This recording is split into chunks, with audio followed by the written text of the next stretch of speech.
các chung bên đây dương miền promo săn bị xe trốn sầm rạp bom bồn dương đại cộtกระ pong ตะ miền បញ្ហា scom ខ្លាំង បាទ ក្រពី ពោះ វៀន បាទ បាយ មិន បាន បាទ គេង មិន លុប បាទ ក្តៅ ក្នុង ក្តៅ ខ្លួន ក្តៅ សាច់ ចុក ឆ្អល់ ក្រពី ពោះ វៀន ភើ ជូរ មែន ទេ បងប្អូន អញ ងាក មក ប្រើ ប្រាស់ បាទ ជាមួយ នឹង បាទ ឆ្នាំ យូនី បាទ នេះ គេ ខ្លាំង គីឡូ នឹង ជា បាល បញ្ហា សុខភាព បាទ យើង ទូ ត ត តែ ម្ដង បាទ ជួយ ពុក ម៉ែ បង ប្អូន នេះ បាទ ហូប បាយ បាន បាទ គេង ទៅ ស្រួល បាទ ធ្វើ ការ ទៅ មិន ខំ មិន បាច់ កម្លាំង ការ បញ្ហា ក្តៅ ក្នុង ក្តៅ ខ្លួន ក្តៅ សាច់ តាម មក ទាំង ប្រើ បាន ទាំង ប្រុស ទាំង ស្រី បង ប្អូន ណា ត្រឡប់ ពី 2 ទៅ 4 គីឡូ ស្រ័យ ទៅ លើ សុខភាព បាទ យើង จะ ស្រ័យ បងប្អូន ប្រើ ទៅ បាន ផល ហើយ អត់ ត្រឡប់ ទៅ ភាព ដើម វិញ ទេ ក្នុង ការ ខ្ញុំ បាទ នេះ តិច 3 កំប៉ុង ថែម ជាមួយ ព្រី សេវា ដែល ជួយ បងប្អូន ទៀត សម្រាប់ បងប្អូន ដែល គាត់ ឆាត មក កំង ឡង នេះ ផង នៅ បាទ ក៏ ច្រើន បាទ ក្រោប ជ្រាប លា បាយ បាយ បាទ ពី មុន ខ្ញុំ បាន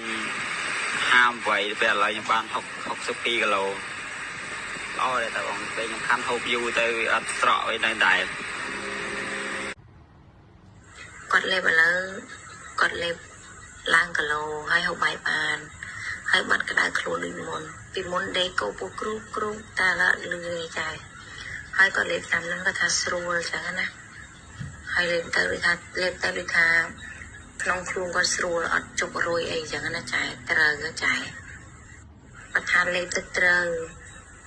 តែ ខ្ញុំ ស្ទាប ខ្លួន គាត់ ដែរ ពី មុន ពី មិន ទាន់ លេប ស្ទាប ទៅ វា ក្តៅ ខ្លួន ណា ចាយ ប៉ះ តែ ក្តៅ សាច់ គាត់ ក្តៅ ក្នុង ណា ដល់ ពេល បាន លេប ថ្នាំ ចាឯង ទៅ អត់ ក្តៅ ទេ ចាយ ខ្លួន គាត់ ទៅ ជា ស្រេប យក ឡើង ថ្នាំ ចាឯង ល្អ មែន តើ ចាយ ទោះ បី ថ្លៃ ក៏ វា មិន អី ដែរ ចាយ ព្រោះ ថ្នាំ ល្អ អញ្ចឹង ណា ចាយ ទៅ តាណា ក៏ លក់ ដាច់ ចឹង ណា ចាយ វា ផលិតផល ចេញ មក ដូច ថា ធ្វើ ឲ្យ អ្នក ទិញ ទុក ចិត្ត លើ ចាឯង ចឹង ណា លក់ ផលិតផល ល្អ ចាយ បង អត់ អស់ ច្រើន ទេ អូន ទៅ អស់ ចិត្ត មក កំប៉ុង តា កាល ហ្នឹង មើល អូន ប្រាប់ ថា លេប មួយ ថ្ងៃ តែ មក ក្រប ហើយ អី ក៏ លេប តែ ពេល ដេក ចឹង ណា អូន ប៉ុន្តែ ដឹង ថា ថ្នាំ ហ្នឹង ប៉ាកែ ហើយ អី ជឿ តែ ប៉ាកែ មែន តែ គ្រាន់ តែ ហើយ អី ក៏ រៀង មាន សាច់ បន្តិច ដែរ មិន ចេះ ថា ទេ ថ្នាំ ហ្នឹង ប៉ាកែ មែន អី សុំ សរសើរ អត់ អី ក្មួយ ឲ្យ តែ នេះ បើ ថា កូន មាន អូន មាន អី ច្រើន អី ទិញ